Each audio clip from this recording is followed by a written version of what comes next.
Նրան տապանում հյուրընկալել եմ ողջ մնալու արվեստ ռազմահայրենասիրական հասարակական կազմակերպության հիմնադիր ղեկավար Վովա Վարդանովին, պարոն Վարդանով, շնորհակալ եմ հրավերն ընդունելու համար։ Ես եմ շնորհակալ։ Մեր զրույցը սկսենք ՈՄԱ-ին թշնամու կողմից թիրախավորելու այդ թեմայից։ Մենք գիտենք, որ դուք մշտապես եւ դուք անձամբ եւ կազմակերպությունը գտնվել է թուրքական կողմի այսպես ասած ուշադրության ներքո, բազմիցս թիրախավորվել եք եւ այս ուղղությամբ կրկին ակտիվություն կա։ Վերջին 10 օրվա ընթացքում հասցրել են ձեր կազմակերպությանը 2 անգամ անդրադառնալ։ Ինչով կպայմանավորեք, ինչով կբացատրեք։ Եվ մի փոքր մանրամասնեք, ինչի մասին է խոսքը։ 2 անգամ անդրադարձ եղել ՈՄԱ-ի գործունեությանը, դիտակավորելով որպես ահաբեկչական, որպես տերորիստական, դա հանցավոր հայտարարություններ են ու հայտարարությունները արել են պետական եւ համարյա պետական, ասենք, լրատվամիջոցները, մանունները չտամ, ում հետաքրքիր է կարա ՈՄԱ-ի, ասենք, էջում բացի նայի, ասենք, այնտեղ հղումներ կան։ Մի քիչ արտառոց է համեմատած մյուս հարձակումներից, երբ որ հարձակումները ՈՄԱ-ի վրա լինում էին բարձր ատյաններում Թուրքիայի, Անկարայում, ասենք, երբ որ նախարարը նախկին եւ այս պահին դեպուտատկեն հարձակում արեց, դրանից հետո անմիջապես, ասենք, թուրքերը Բաքվից արձագանքեցին, դրանից հետո անմիջապես անհասկանալի աղբյուրներից սնվող, ասենք, հայկական հասարակական գործիչներ, դրանից հետո անմիջապես օպոզիցիա, դրանից հետո անմիջապես, ասենք, պոզիցիա, ու այդ ամեն ինչը, ասենք, շատ պարզ երևաց, ասենք, որ որոշակի առումով մենք բանը շատ-շատերին ոչ կոմֆորտ ենք։ Հիմա այդ ոչ կոմֆորտությունը, ոչ հարմար լինելը ՈՄԱ-ի, իսկ ՈՄԱ-ն դա ինքը իրանով կազմակերպություն չէ, էլի, դա հասարակության ռեսուրսի կենսունակությունը բարձրացնելու մասին է խոսքը։ Հասարակության անդամների չմեռնելու մասին է խոսքը, պարապելու արդյունքում հայրենիքը պաշտպանելուց թնդանոթի միստ չլինելու մասին է։ Եվ այդ ամեն ինչին դեմ, ասենք, ով խոսում է, ինքը ուրեմն, ասենք, ինչ-որ շահ է հետապնդում։ Ու երբ որ առաջներում նայում ու հասկանում էինք, որ ՈՄԱ-ին թիրախավորում են, ասենք, թուրքերը իրենց շահերից ելնելով, հետո, ասենք, թիրախավորում են տարբեր քաղաքական Հայաստանում քաղաքական ուժերի կողմնակիցներ, որովհետև ամեն մեկի իրանց շահերից ելնելով ուղղակի, ասենք, թիրախը նույնն էր զարմանալիորեն թուրքերի եւ, ասենք, մեր քաղաքական պոզիցիոն եւ օպոզիցիոն, ասենք, ուժերի, որտեվ այս երկուսին թվում էր, թե մեկին թվում էր մենք իրենց բանը պոտենցիալն ենք պակասացնում, այն մյուսին թվում էր, թե այն մյուս պոտենցիալն ենք մենք լցնում։ Հասկանում եք, հիմա չմանրամասնեմ, էլի, ասենք, բավականին հիմար հեռատես մոտեցում էր հայերի կողմից։ Հիմա մի քիչ տարբերվում է, գնում է թիրախավորումը ոչ թե, ասենք, ՈՄԱ-ի, այդ գնում է թիրախավորումը ազգ բանահակ գաղափարի եւ այդ թիրախավորումը գնում է արդեն հասցեական մի քանի կազմակերպության անուններ տալով։ ՈՄԱ-ի, Ազատազենի եւ ասում են այնտեղ մի քանի ուրիշ կազմակերպություններ կա։ Ինչի համար է դա արվում։ Հիմնականում նման հայտարարություններ արվում են ինչ որ բանից առաջ։ Օրինակ մեր ապուշները չէին հասկանում, հետո գոնե կարային զանգեին մեղայականով էլի, ասենք, հանդես գային, որ մեր վրա հարձակումներ արեցին ուրեմն 23 թվականի օգոստոսին թուրքերը, 23 թվականի սեպտեմբերի սկզբին հայերը, հետո թուրքերը 23 թվականի սեպտեմբերին 13-ին հարձակման Արցախի վրա։ Գոնե պետք է զանգեին ներողություն խնդրեին, էլի, բոլոր ապուշները, որոնք, ասենք, իրենց նեղ կորպորատիվ, քաղաքական, ճակատային նեղ լինելու պատճառով, ասենք, մեր վրա հարձակումներ էին գործել։ Գոնե պետք է զանգեին ներողություն խնդրեին։ Հասկանալով, ասենք, որ պարզ երևում է, էլի, թուրքերի հարձակումը Անկարայից, թուրքերի հարձակումը Բաքվից ու իրենց նեղ, ասենք, ճակատային ուղեղի, ասենք, այդ նեղ կամ ծալքեր չունենալու պատճառով թուրքերի թեզերը առաջ քաշել, թուրքերի հայկական ուժերի վրա զինված հարձակումից առաջ։ Հիմա իրենք այդպես են անում, ասենք թուրքերը, այդ հարձակումները արդեն ընդլայնելով, որտեղ քաջ գիտակցում են, որ միայն ոմային խփելը դա քիչ է։ Անցած տարվա զոհվածները 4 հոգի, երբ որ սպանվեցին, ասենք, 1 հոգի էր ոմայում պարապել։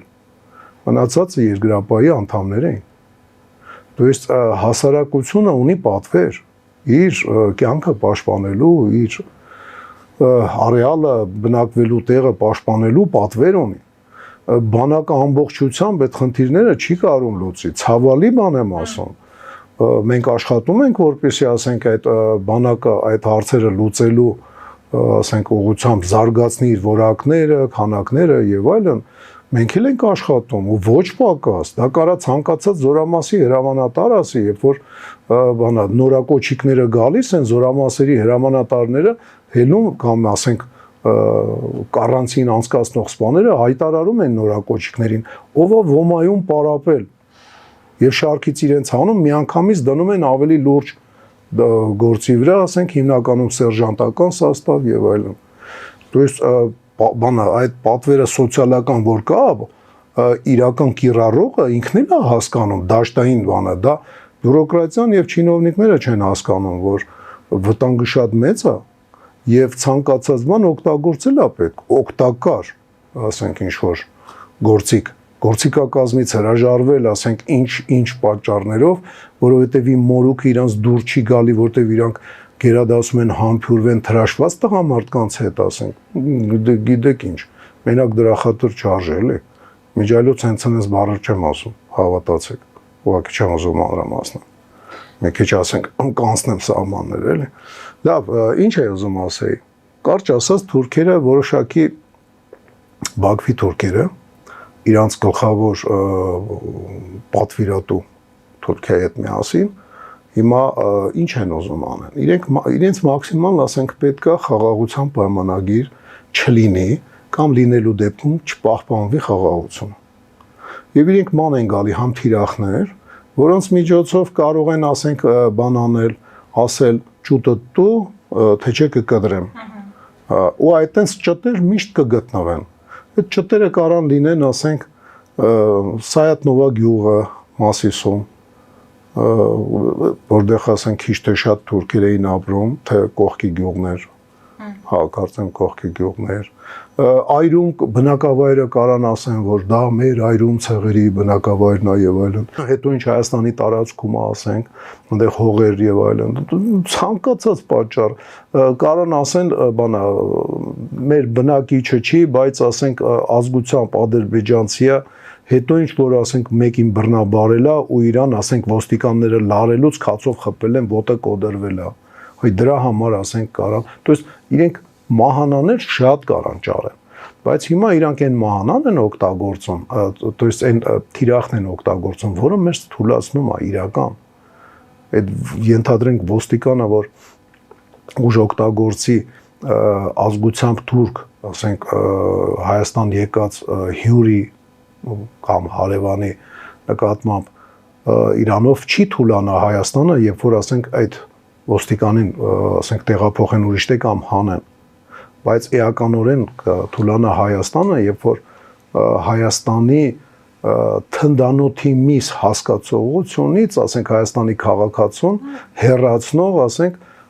կազմակերպություն է թիրախավորվում, էականորեն է թուլանում։ Նայեք, ասենք անհետեթ հայտարարություններ եղավ, երբ որ ասեցին, որ բանա չեմ ուզում անունը տանել, ասենք էլի քաղաքը կանացնեն, բայց շատ անհետեթ ինչ որտեղ հանցավոր հայտարարություն կար։ Բնակիչները ինժեներականներ են արել իրանց բնակավայրի կողքը, հիմա խնդրում են մեզ, որ մենք դա քանդենք, որովհետև դրա կարիքը չկա։ Ու դա այն գյուղում, որը 1.5 ամիս է գնդակոծվում է։ Դա ինչ է։ Դա ինչ է։ Ձեր համար հասկանալի է ինչ է, պարոն Վարդան։ Դա իմ համար հասկանալի է, որ ես իրավաբանական եմ սովորել։ Որ այդ մարդուն պիտի ասենք իր ղեկավարած մարդը ամենակիչը բանը ոչ կոմպետենտ ուղեղի հնարավորությունների որոշակի ասենք խնդիրներ ունենալու պատճառով հեռացնեն աշխատանքից այն պաշտոնից, որը զբաղացնում էր։ Դա հաստատ։ Ինքը պիտի պատժվի ուղեղի անհատների ուղեղների հետ է խնդիրը, թե սա քաղաքականություն է, պարոն Վարդանов, որովհետև մենք գիտենք մեղադրանքները իշխանության հասցեին, որ թեկուզ, նորից եմ ասում, թեկուզ։ Եթե իշխանությանը դա պետք էր ասել, ինքը այդ ասողին խավության նոխազ է դարձնում։ Որտեվ եթե ինքը դա ասելով ինչ որտեղ բան կվաստակեր, ասենք քաղաքական ուժը պրեֆերենցիաներ։ Դա կանեին առաջի դեմքերը, ասենք, առաջի, երկրորդ էշելոն։ Հասկանում եք, ասենք, Ալեն Սիմոնյան, Նիկոլ Փաշինյան, Արադ Միրզոյան, Սուրեն Պապիկյան, այդպես մի քանի հոգի։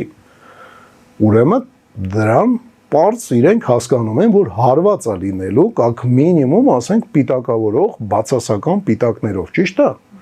Դե հանեք գործից, վախի եք այդ բանին ուղարկել, ածտավնոյ բանին սալդատկի, ասենք, ոնց ձեզ ասեմ, տենց է կարգը, եթե դու մեկին խավության նոխազ ես տա, հիմա ես ոնց հասկանամ այդ ամեն ինչը, մարդ, որը որ հելավ հայտարարեց ի վնաս Հայաստանի Հանրապետության պաշտպանության համակարգի ինչ-որ բառեր, լավ է, ասենք, շապին գարա հիսարի քաղաքապետի պես չասեց, եկեք զինաթափենք այս գյուղերը, որ հանգարց հայերը իրար վրա չկրակեն։ Հանձնեք զենքերը, որ հանգարց իրար վրա չկրակեք։ Դա ասել էր, ասենք, կայմակամ ցեղասպանությունը սկսելուց մի քանի ամիս առաջ։ Դուք նման բան ասողին, եթե դու հանձնարարություն ես տալի, դու իրան պետք է sense բանա պաշկով փող տաս, ածտա պարաշոտ էլի գործից հանելու համար, բայց ասենք ցուցադրական ծեծես իրան։ Քաղաքականություն։ Բա ոնց, բա ուրիշ ձև ոնց է, բա էլ ոնց եք ուզում, որ ասենք ժողովուրդը մտածի ոչ թե փախչելու մասին, ոչ թե ասենք բանա երեխեքին փախցնելու մասին, ոչ թե Հայաստանից մաքսիմալ ասենք իր ունեցվածքը դուրս հանելու մասին, այլ Հայաստանը պաշտպանելու մասին եւ իրանց սկզբից երեխաների, իսկ հետո ասենք զավակ տղամարդկանց ապագան Հայաստանում կառուցելու։ Բա այտենց ոնց է լինում, եթե դու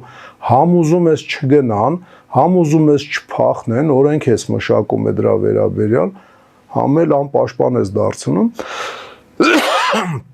Դա նույն բանն է, ոնց որ մեկը հիմա հայտարարի, քանի որ ասենք փորձառու գեներալ գնդապետ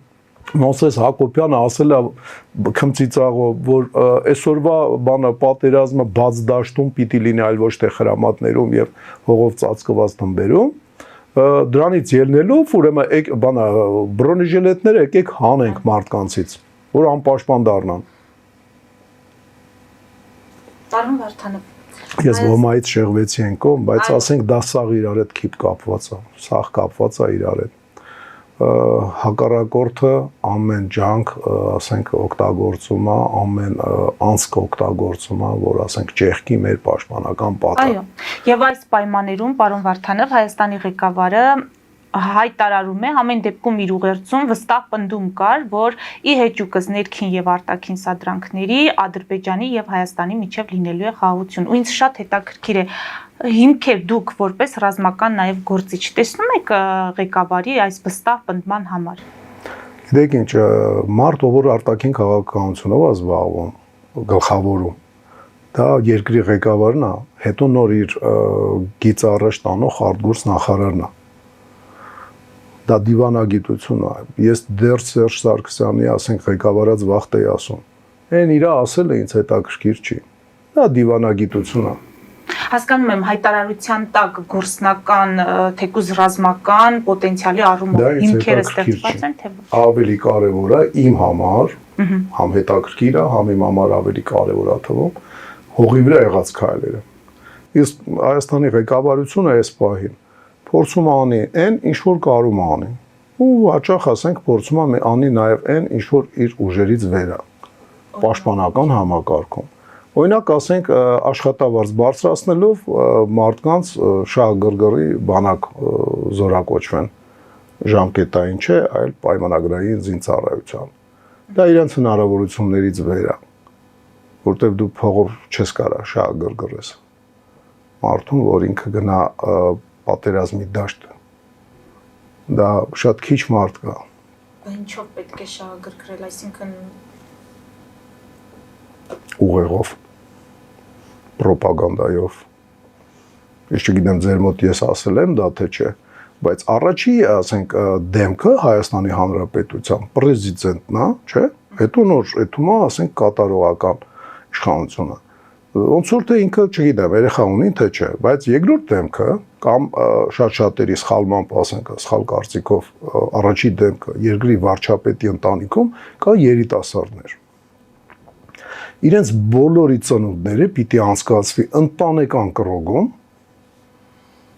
ծննդյան օրերը, հրավիրելով ռազմական ուսումնարանի գերազանցիկ, ասենք, կուրսանտներին։ Պարտադիր։ Նիկոլ Փաշինյանը ոչ թե իր քաղաքական պատժերշկա անող, ասենք, բիզնեսմենների հետ պետք է ինչ-որ բաներ տոնի կամ իր կուսակցության,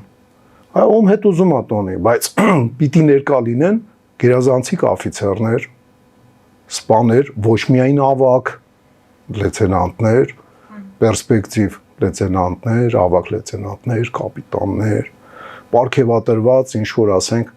արիական քայլերի համար վերջերս 5 տարի առաջ, ինչի՞ չէ, 20 տարի առաջ, որտեղ Հայաստանի Հանրապետությունը հաճախ մոռանում էր շնորհակալություն ասել իր զավակներին եւ միջև օրս մոռանում է, միջև հիմա չկա պարգևատրում վիրավորման համար։ Շնորհակալություն արյան համար։ Դե ռուսական կամ, ասենք, ռուսական սխալ բան եմ ասում, շատ-շատերը կարծում են, որ երբ որ ես նման բան ասում եմ, հենց ռուսական բանին եմ խփում։ Դա կայսերական բոլոր կայսրություններին, ասենք, բնորոշ մարդկային ռեսուրսների ռեալ չգնահատումն է։ Բայց մենք կայսրություն չենք։ Չինաստանի պես 1.3 միլիարդ բնակչություն չունենք։ Ռուսաստանի նման երկրագնդի մոտորապես 1/9 մեր տակը չենք հավաքել։ Անգլիական կայսրության նման, ասենք, ժամանակին ամբողջ երկրագնդի ասիչը չենք եղել, Ամերիկայի նման, то есть ես կայսրություններ եմ թվարկում։ Մեր բնակչությունը շատ քիչ է, մեր անշնորհք, ասենք, պահվածքի պատճառով միշտ, ասենք, Սփյուռքին կթուկովի տեղ դնելով այդ ապուշ վերաբերմունքը, ասենք, բանը մեր հայրենակիցների կողմից Սփյուռքի նկատմամբ վանել է մեզանից Սփյուռքին եւ փաստորեն մենք հույսները պիտի դնենք մեր վրա։ Հիմնականում մեր վրա 2.5, հնարավոր է 3 միլիոն բնակչության վրա։ Մենք պիտի ամեն ինչ անենք, որ այս 3 միլիոն բնակչության, ասենք,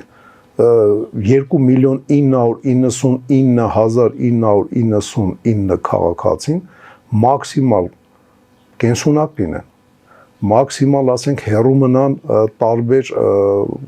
արհավիրքներից, հարբեցողություն, նարկոտիկներ, ասենք, չգիտեմ, ուռել, ծակվել, անաշամ, այդ ստորությունը, ասենք, որ մեկ-մեկ փորձում են լեգալացնեն, ասենք, նարկոտիկները, այդ առաջարկություն անողներին արդեն պիտի զրկես Հայաստանի քաղաքացիությունից եւ վտարես Հայաստանից։ Պիտի մաքսիմալ կենսունակ լինեն Հայաստանի, ասենք, բաները։ Նորաձև է կրթվելը, իհարկե նորաձև է, բայց առաջի հերթին նորաձև է սպորտով, ֆիզկուլտուրայով զբաղվելը, որը, ասենք, վարչապետի ընտանիքը իդեպ ցույց է տալի, բայց ավելի, ասենք, դրանից ենքում ես չեմ տեսնում, որ գնա, որտեվ իր կողքը, ասենք, շատ կուշտ մարդիկ կան, որ դաժե չեն էլ փորձում, ասենք, ելնեն հեծանիվ կամ ինչ-որ սպորտային սնարյադի վրա ինչ-որ վարժանքներ անեն ամեն օր եւ դա թեկուզ ցույց չտալով, ասենք,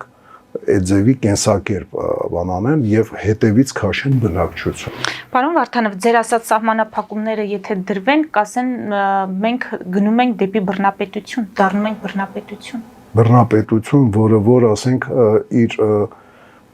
բնակչությանը մաքսիմալ փորձում է հեռու պահի վատ սովորություններից, մաքսիմալ ուղեղը սթափ հապահում, նարկոտիկներ եւ հարբեցողություն, որը որ առողջ է պահում մարմինը, ինչու՞ չէ, այդպես բռնապետությունում որ մեկը չէր երազի ապրեր։ Որ մեկը, ես այդպես մարդ չգիտեմ, երևի բոլորն էլ կուզենան այդ լավ խելամիտ բռնապետություն, որը որ հարկերի հարցումը, ասենք իրեն ամեն ինչ անում, որ քաղաքացին իրեն առողջության հաշվին սոցիալական, ասենք, իր վիճակը բարելավելով չզբաղվի, այլ սոցիալական իր վիճակը, կենցաղը բարելավելով զբաղվի, աշխատելու հաշվին, ոչ թե ասենք, երբ որ ինքը իրան ոնց որ ասած բերթի մեջ հապահում ու 24 ժամ ասենք աշխատում, որ հասցանի սրա բերանը փագի, նրա բերանը փագի, իր ընտանիքից դուրս բերանների հետեմ էլի։ Պարոն Վարդանով, եկեք մի փոքր վերջին իրադարձություններին անդրադառնանք։ Մայիսի 9-ին տեղի ունեցավ հաղթանակի Շքերթի Հոբելյանական միջոցառում, այդ Մոսկվայում Կարմիր հրապարակում շատ քննարկվեց, որ մեր ղեկավարը մասնակցեց, բացասական իմաստով ավելի շատ։ Մենք տեսանք, որ Պուտինի հետ ջերմ հարաբերություններ ունեցող Ալիևը սահմանափակվեց միայն զորք ուղարկելով։ Դուք ինչ դիտարկումներ կանեք, որքանով բխեց մեր երկրի շահից, մեր երկրի ղեկավարի այդտեղ գտնվելը, այդ հրապարակում գտնվելը։ Ինչ-որ մարդ կա ու կարծում է, որ Պուտինը ուղեղ չունի, հա, պես մարդիկ կան, ինքը կարող է, ասենք, պիտակավորվի, որ, չգիտեմ, արջի վրա նստած բանա, չլուտ մարմնով սենց մաչոյա կամ բանա ջղային կարլիկ են ասում, չէ, իրան զլոբնի կարլիկ բանում, բունկերնի ձև, սենց ինչ ձևի, բայց ոչ մեկ չի ասում, որ ինքը հիմար է, չէ։ Ուրեմն ինքը չի հասկանում, որ բանա ուկրաինական իր բախումների մեջ Ուկրաինայի դաշնակից,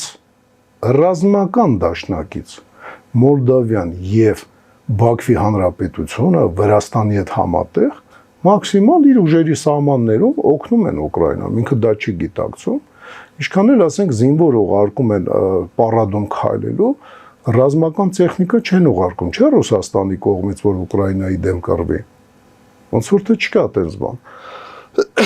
իսկ Ուկրաինան ուղարկում են, սակրավորական, ասենք, մեքենաներ են ուղարկել, դա զենք է։ Թես Պուտինը այդ ամեն ինչը երևի հասկանում է, էլի։ Ալիևը փորձում է, ասենք, երկու աթոռի վրա նստած լինի։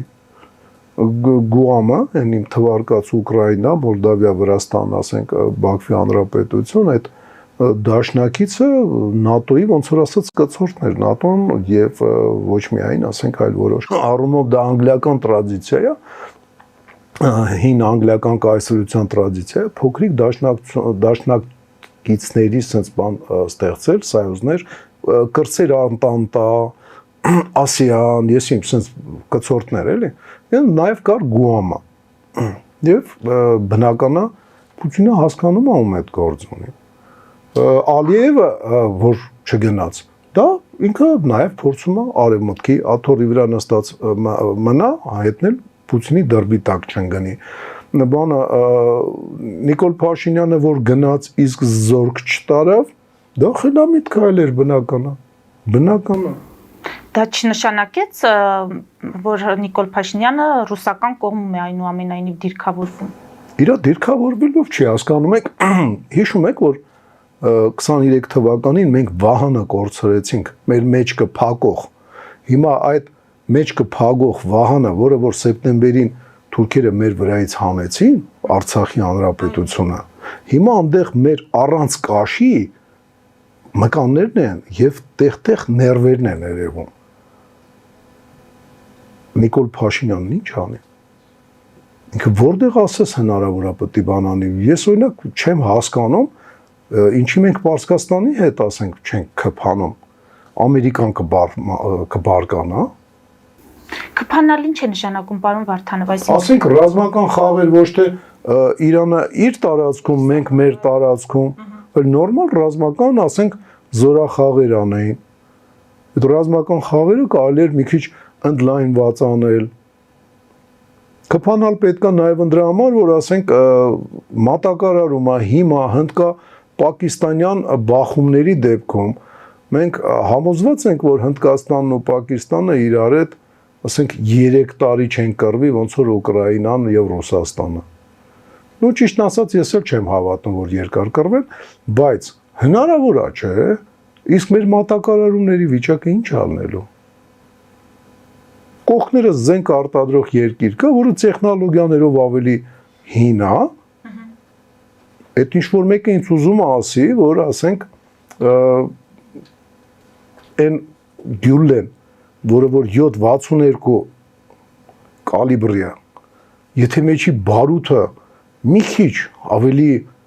20-րդ դարի վերջի տեխնոլոգիայով է սարքած, ոչ թե 21-րդ դարի 914 մետր վարկյանում փոխարեն թռնում է 912 մետր վարկյանում եւ հնարավոր չի մարդուն ինքը խոցի, հա։ Իրանական տեխնոլոգիաները 80-ական թվականների վերջի տեխնոլոգիաներն են, որը սովետի փլուզվելուց որոշ սովետական նախկին post-սովետական երկրներից տեղափոխվել են ընդդեմ։ Միջին Ասիայից, այդ թվում Հայաստանից մետալալոմի անվան տակ, որ ասենք ստանոկներն ու գործարանները եթում էր ընդդեմ։ Իրանը հասկանում էր, ասենք, որ այդ ամեն ինչից օգտվել է պետք եւ ինքը հիմա 20-րդ դարի վերջի տեխնոլոգիաներով։ Իսկ մեր Կալաշնիկի ավտոմատները, որը որ թեկուս Սերբիայից բերած, թեկուս վրեն գրած 2017 թվականի արտադրած որ տեխնոլոգիաներին է պատկանում։ Կարող է 20-րդ դարի երկրորդ կեսին։ Կարող է այն մեր հակաօդային համակարգը, որը որ կոչվում է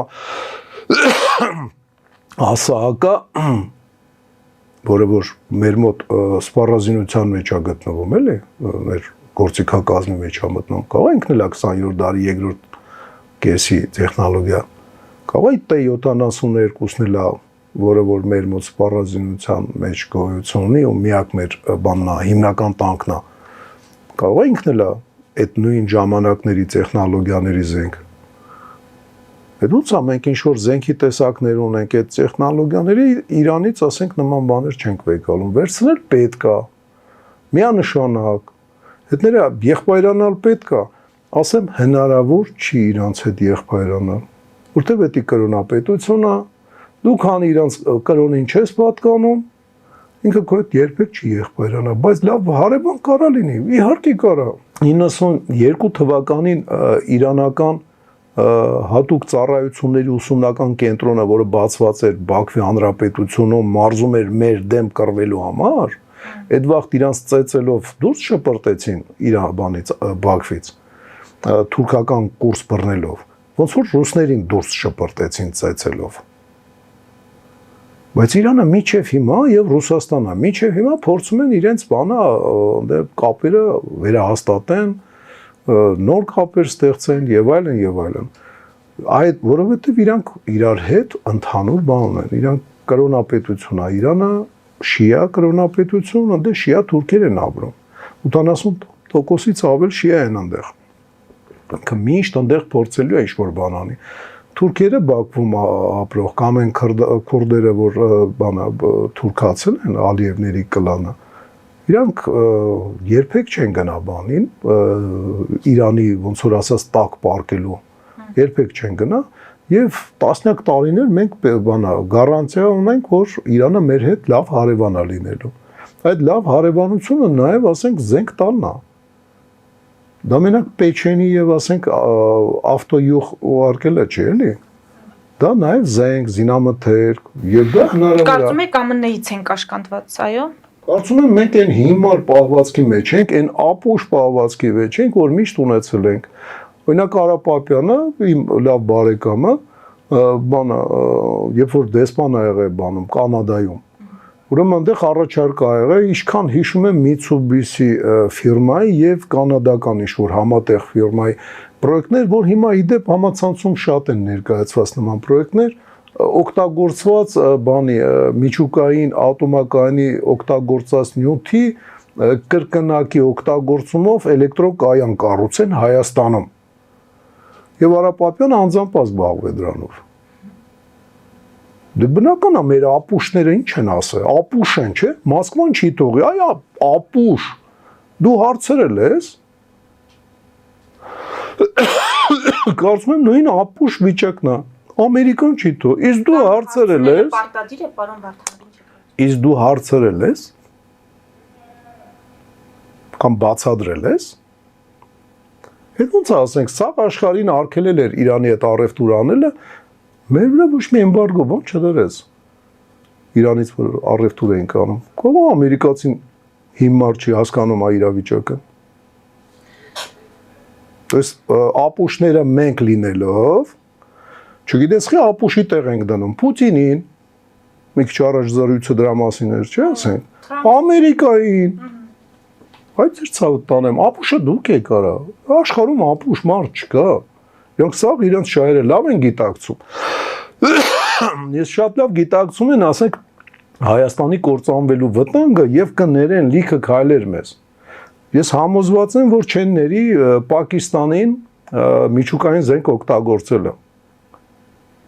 Իդեպ այդ հակամարտության հետ կապված բառը Վարդան։ Բայց Հնդկաստանին կներեն։ Որտեղ Հնդկաստանը ռեալ հակակշիռը Չինաստանին ռեալ հակակշիռը ես չեմ ասում որ Հնդկաստանը կօգտագործի միջուկային զենքը բայց եթե նման բան լինի չի լինի իհարկե որովհետև պատասխան հարվածա լինելու եւ հնդիկները բան չեն էլի ինքնասպան չեն Հնդկաստանին գներեն ասեն այդտենց ստացվեց ստիպված էին կամ կհայտարարեն որ դա պակիստանյան տերորիստներ եկան Հնդկաստանում կնոկեկը սխմեցին ասես մի անետ այդ բան կա օրինենք կսխացնենք էտա դες բաներ կա որ չի ներվում բաներ կա որ ներվում է մենք կներեն ասենք Իրանի հետ ռազմական համագործակցությունը ռազմատեխնիկական 100% կներեն որովհետև մենք ուրիշ ճանապարհ էս պահին հենց իրենց շնորհիվ ով որ ասենք ներող չներողա չունենք ուրիշ ճար չունենք Վրաստանը որ հələ որ լրիվ իրանց ազդեցության տակ է 16 թվականին 20 թվականին մեր ռազմական չէ երկակի նշանակության չէ գումանիտար գրուզները որի վրա ասենք կանաչ գույներ քսած արկելում էր Հայաստան մոտ բայց որտեղից բերենք Հա մի անգամ Ամերիկայի պրեզիդենտի sense ջղային հայացքի ու ոտով գետնին խփելու արդյունքում նույնիսկ հենց իրանց մաշնեքի վրա բարձեցին Թուրքիայով ծորեններ բերեցին կարծեմ 92 թվականին հաստատ միշտ ոտով խփելու են մեր համար գետնին չէ երևի իրանք էլ ավեշ չունեն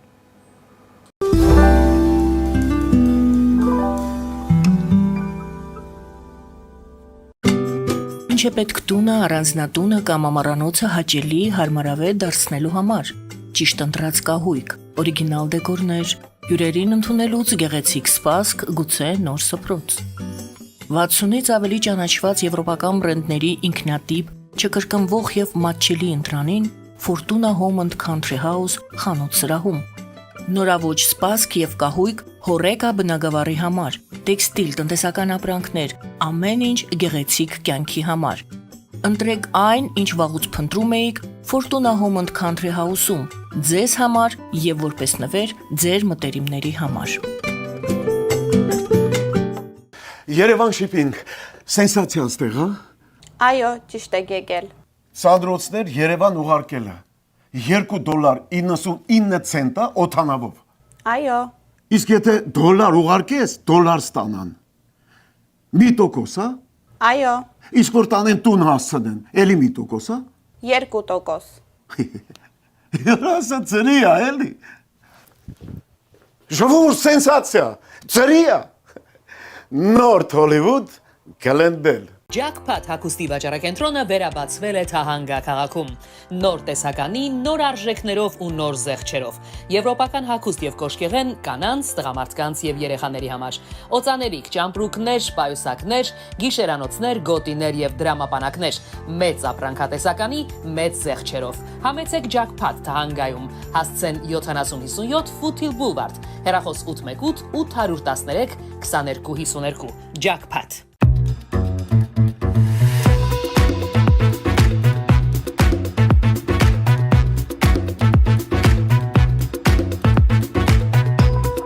Արարատ ռեստորան, ընտանեկան եւ ընկերական ժամանցի լավագույն հասցե, սիրված արտիստներ, հյուրընկալ մթնոլորտ, հարուստ ճաշացան, անմահական խորտիկներ, Արարատ ռեստորան, հասցեն անփոփոխ, սիրով սպասում ենք ձեզ։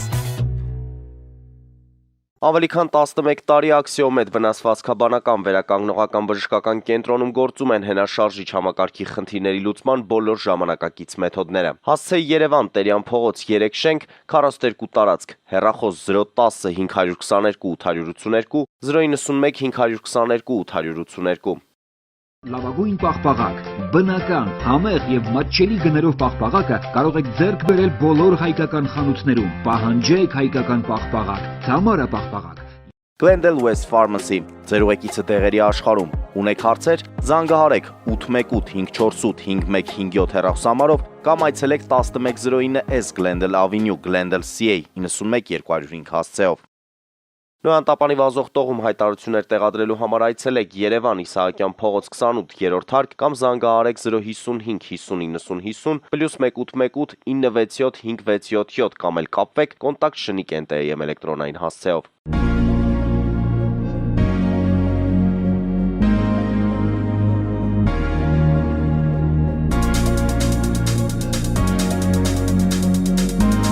Տպագրեք ձեր գիրքը Նոյան տապան տպագրատանը, ինչպես նաև թերթեր, ամսագրեր, բուկլետներ եւ այլն։ Հասցեն քաղաք Երևան, Իսահակյան 28 առաջին հարկ։ Հեռախոս Հայաստանից +374 55 50 90 52, ԱՄՆ-ից 818 967 5677։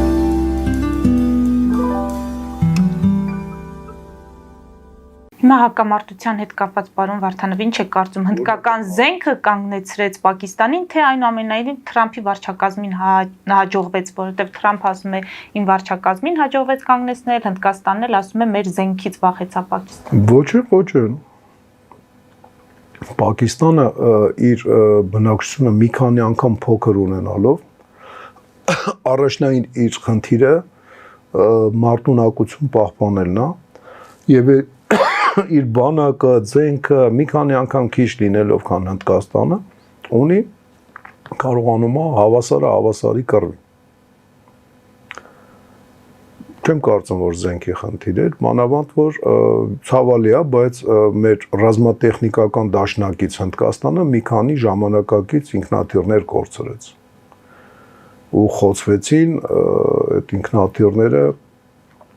հենց այս բախումների ժամանակ էլի բավականին մեծ հեռավորությունից մարտի մեջ 120 քանի կարծեմ 125 ինքնաթիռը ներգրավված է եղել երկու կողմից եւ իրար հետ մարտը վարում էին 100-ից 200 կիլոմետր հեռավորության վրա առանց խախտելու, ասենք, չէ, զենքի հարցը չէր այնտեղ։ Ընդհանուր բանակը զինված ուժերը Հնդկաստանի իհարկե ավելի մեծ է եւ եթե իրանք բախման մեջ չէ արդեն մտնեն պատերազմի փուլի մեջ Հնդկաստանը ավելի մեծ շանսեր ունի, ասենք, հաղթանակ տոնելու դա կարող է կանգնացրեց ընդհանուր, то есть հիպոթետիկ զենք կիրառելը Հնդկաստանը կարող է այդ նկատի ուներ բայց այս փուլում ես չտեսա հնդկական զենքի առավելությունները որը որ ստիպեց Պակիստանին, ասենք, հետ քաշվել Իդեպ խիստ անբավարար եմ համարում մեր կառավարության Հնդկաստանին սփոփանքի խոսք ասել էլի, ցած կարելի ասել։ Նման կարծիքներ իդեպ հիշում էին, այո, ասում էին մենք պետք է որպես մեզ զենք մատակարարող դաշնակից Չէ, եկեք այդ մի անդնենք այդ։ Կա երկիր, որը Հայաստանը չի ուզում ընդհանրապես տեսնել, լսել քարտեզի վրա էլ երևի Հայաստան բանը չկա, այնտեղ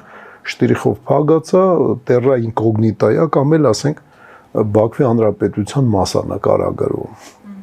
Այդ երկիրը պատերազմի մեջ է մտնում անսպասելիորեն կամ սպասելիորեն Հնդկաստանի հետ։ Մեր մյուս գործը որը պետք է լինի։ Այդ երկրի հետ, որի հետ մտել է Պակիստանը բախման մեջ, իրեն աջակցություն հայտարարել եւ աջակցել։ Ինչքան քո ուժը ամենակիչը Իշխան Գևորգյանի հոյակապ, ասենք, սրամիտ միտքը Հնդկաստանի քաղաքացիներին ազատազենից մեր ոմայի եւ ասենք ոմա գումարտակի վեցերան եւ այլն հիմա ազատազենում է փայլուն միտքեր սրամիտ պատրաստել հնդիկներին, որոնք ստե բնակվում են, իրանք բոլոր ռեպրոդուկտիվ, ասենք, տարիքի մեջ են, то есть բանակին զորակոչման ենթակա, Եվ իրենց, ասենք, անվճար մեր հաշվին, ասենք, համ պարապացնել, համ տանել հասցնել, ասենք, Հնդկաստան։ Եթե Հնդկաստանի կառավարությունը պատրաստ է ուզում է դա անի, հոյակապ ժեստեր ելնելու։ Հետն էլ, ասենք, եթե անես, դա շատ ռեալ, ասենք, 30,000 բան պարապած քիչ թե շատ ռազմական գործին ծանոթ հինդուսներ, ասենք, դեսանտով էթանիշն են։ Դի վերջն էր ելնելու, եթե հանգարց կարոշչականը լմիան, հա, իհարկե, այստեղ բանը անօրինական միգրացիայի, ասենք, բաները փողով, ասենք, այդ ռեժանը, որից քերող բիզնեսմենները եւ չինովնիկները մի քիչ դրան կընդդիմանային, բայց, ասենք, պետական շատ ավելի կարևոր է։ Ամփոփենք մեր զրույցը սպասվող ռուս-ուկրաինական բանակցություններով, որոնք վաղն են լինելու Ստամբուլում, ինչ եք սպասում, կկանգնի Պուտինը կամ կդադարեցվի պատերազմը թեկուզ ԱՄՆ-ի միջնորդությամբ։ Պիտի հասկանանք երկու հանգամանք պատերազմը կայացնելու համար երկու պարտադիր հանգամանք պիտի լինի։ Եթե չկա կապիտուլյացիա որևէ կողմի,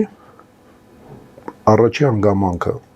պիտի լինի երկու պետությունների հոգնածություն։ Ես այդ հոգնածությունը երկու պետություններում էլ չեմ տեսնում։ Եվ երկրորդ հանգամանքը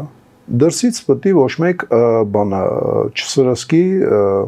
մարդկային ռեսուրսներ, փող, զենք եւ այլն։ Այդ երկու հանգամանքը հանգամանքների բացակայությունը, то есть օգնություն չկա, մեկ էլ դրսից օգնություն ա գալի։ Դրսից օգնությունը արդեն ցույց է բանա, գիտեք ինչա, ոչ թե դա լավ է, վատ է, այլ օգնությունը մեղմող է, զենք, մարդ, փող կապ չունի ինչ ձևի է գալի, եթե գալիս է մեծ քանակությամբ, պետությունը ոնց որ իր ռեսուրսները մի քիչ հաշվարկելի ձևով մեծացնում ուրցնում է։ Եվ այդ հոգնածությունը ավելի ուշ կգա, շատ ավելի ուշ կամ կարող է երբեք չգա։ Գլխավոր բանը պիտի լինի հոգնածություն։ Հոգնել են երկուսն էլ։ Ну, կամ կապիտուլյացիա ինչ-որ մեկ։ Ես համոզված եմ, մինչև օրս իմ մոտ այդ կարծիքը չի փոխվել, որ ռուսը հաղթանակ է տոնելու, որովհետև ինքը արդեն հաղթանակած էր սկսել։ Կարամ բացադրեմ։ Ինքը Դոնեցկ, Լուգանսկը իր ձեռներ պահում մինչև սկսելը, ճիշտ է։ Ղրիմը պահում էր իր ձեռը մինչև սկսելը, ճիշտ է։ Այնքը հաղթանակացա, որովհետև ինքը այդի պահում էր իր ձեռքում ու իրենք պատերազմը, որը որ սկսելն է 22 թվականի փետրվարի, այն տեմպերը, որը որ ասենք Գաստոմելից հետո մտավ, ինչ որտեղ դիրքային պոզիցիոն պատերազմի վերածվեց, մտե հոգնել չկա, երբեք չեն հոգնելու, եւ թե ռուսական էլիտան, թե ասենք ուկրաինական էլիտան, իրանց դեռ չի տալի պատերազմի ավարտ։ Ացվովը սավսեմ, իրանց դեռ չի տալի։ Եթե դրսից ինչ-որ ձևով պրեսը լինի բան, հնարավոր է, բայց խնդալու այն բաները, որը որ կարծում են, որ եթե էմբարգոն են Ռուսաստանի պես ռեսուրսներ ունեցող երկրին, որ աշխարհի այդ էմբարգոյի արդյունքում ավելի շատ ատուժում քան Ռուսաստանը, խնդալու է, որ կարծում են, որ եթե ինչ-որ չինովնիկ չի կարում այդ առից կամ բան Ռիվիերա, ուրեմն դրա համար, ասենք, պատերազմը կդադարի։ Անհեթեթ, ասենք, բան է, էլի։ Հոգնածություն չկա, էլիտային ձեռ է տալի պատերազմը։ Օգնություններ երկու կողմին հասնում է, ուրեմն Օգնություն Ռուսաստանին ով է հասցնում։ Չինաստանը։ Ով է ասում, որ Չինաստանը օգնում, դու լավ էլի։ Չկա լի պրոպագանդայում, ասենք, լրատվամիջոցում աշխատելուց հավատալ, այն ինչ որ ասում են։ Ուշվելուց էլ ապե, ինչ օգնություն։ Հարավային Կորեայի զինվորներն են օգնություն Ռուսաստանին։ Թե ասենք անօթաչու սարքերն էին օգնություն։